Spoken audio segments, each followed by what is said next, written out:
መንግስታችን የገቢ አሰባሰብ ጉዳይ ከገንዘብ መሰብሰብ በላይ ነው፣ ከቁጥር በላይ ነው ብሎ ያምናል።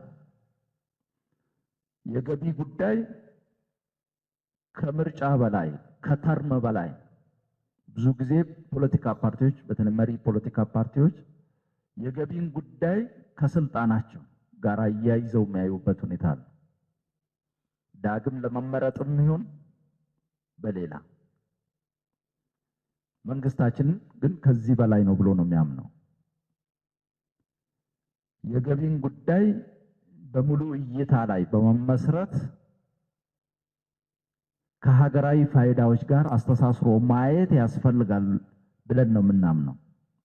መንግስታችን የታክስ አጣጣልና አሰባሰብ ጉዳይን በስርዓት መምራት፣ በውጤታማነት መምራት ሶስት ሀገራዊ ፋይዳዎችን ያስገኛል ብለን ነው የምናምነው።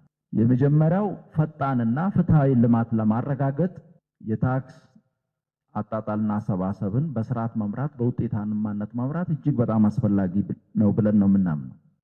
ፈጣንና ፍትሃዊ ልማትን ማረጋገጥ የተመጣጠነ እድገት ለማረጋገጥ ያግዛል።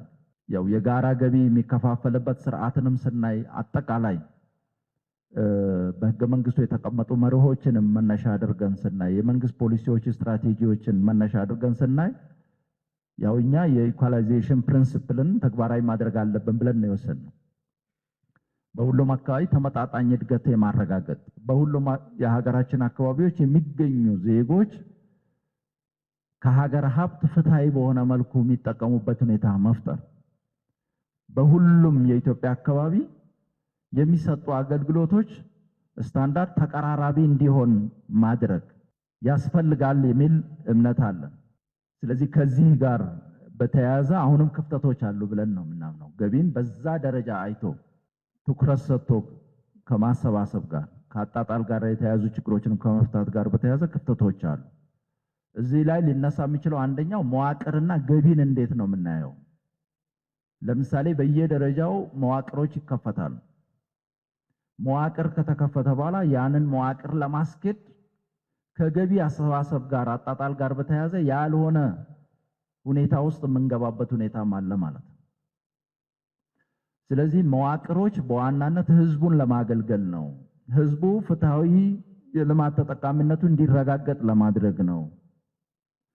አገልግሎቶችን በተሻለ መልኩ በቅልጥፍና በውጤታማነት ለመስጠት ነው የሚፈጠሩት እንጂ ወጪ አባካኝ የሆኑ መዋቅሮችን እያበዛን ልንሄድ አይገባም ማለት ነው። ሁለተኛው በእሳቤ ደረጃ መያዝ ያለበት የገቢ ማሰባሰብ አቅማችንን እያጠናከርን ወጪያችንን በራሳችን የመሸፈን አቅም እየፈጠር ስንሄድ የተሟላ የፖሊሲ ነፃነት ይኖረናል። ለዘላቂ ልማት ዋስትና ይኖረናል። ከተረጅነት ከውጭ ጥገኝነት እንላቀቃለን። ዘላቂ ሰላምና ደህንነት ለማረጋገጥ ያግዛል። ስለሆነም የፖለቲካ ነፃነታችንን አባቶቻችን አያቶቻችን በደማቸው በአጥንታቸው አስከብረው ያስረከቡንን ነፃነት በምግብ ሉዓላዊነት፣ በኢኮኖሚ ሉዓላዊነት በማጠናከር የተሟላ ሉዓላዊነት እንድንጎናጸፍ ያስችለናል። አያቶቻችን አባቶቻችን የከፈሉት ዋጋ እና የተጎናጸፍነው ነፃነት የኢኮኖሚ ሉዓላዊነታችን ባለማስከበር የምግብ ሉዓላዊነታችን ባለማስከበር እንሸራርፈዋለን ማለት ነው። በአንድም ሆነ በሌላ መልኩ ኮምፕሮማይዝ የምናደርጋቸው በርካታ ጉዳዮች ይኖራሉ። ስለዚህ የገቢ ጉዳይ በዚህ ደረጃ የምንመለከተው ሊሆን ይገባል ማለት ነው።